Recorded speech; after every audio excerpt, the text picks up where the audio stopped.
is it that you love so much about chalk paint? Well, that's a great question. My love affair with chalk paint began with a cedar chest that I wanted to paint, basically.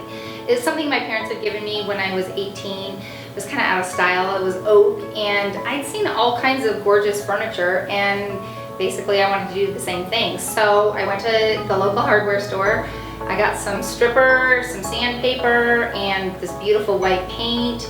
And when I went home, I got to work. And the horrible thing about it was once I was done stripping it and sanding it, I was sick of it. I hadn't even started painting yet. This was a miserable experience.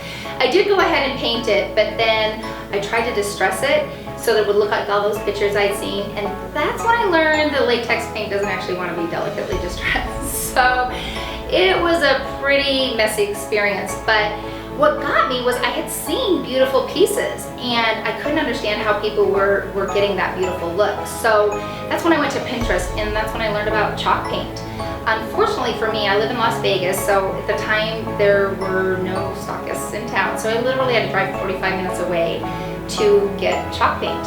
And so I did. I drove the 45 minutes away, and I literally dropped nearly $300 to get started. And on my 45-minute drive home, I broke out in a cold sweat, thinking if this was going to be anything like my first experience with the latex paint, I was going to be in big trouble. But I went home and I got started painting and crossed my fingers that this paint was as magic as everybody said it was. And it turns out it was. It was absolutely magic. Not only had I transformed this piece of furniture though with chalk paint, something really cool happened. It transformed me. Your first experience with chalk paint was so good. What compelled you to then go and create your own chalk paint powder?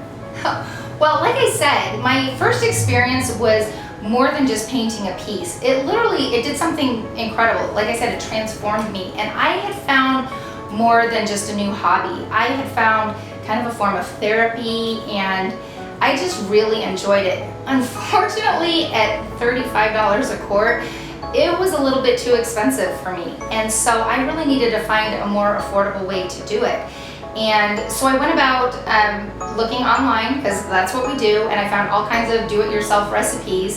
But that's when I kind of learned that, first of all, I wasn't getting the same results as I had gotten with this pre-mixed boutique brand, which I absolutely loved. And like I said, I wasn't interested in just getting paint on a piece of furniture. I was interested in the experience that I'd had, and I really wanted to recreate that in an affordable way.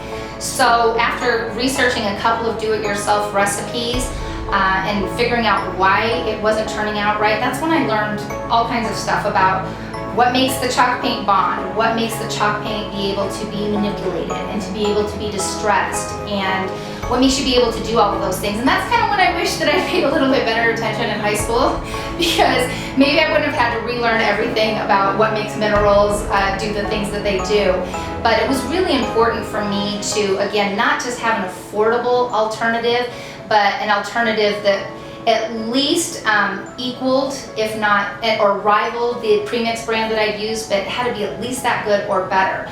But on top of that, I'd started painting enough pieces that I was getting really sick of the color palette.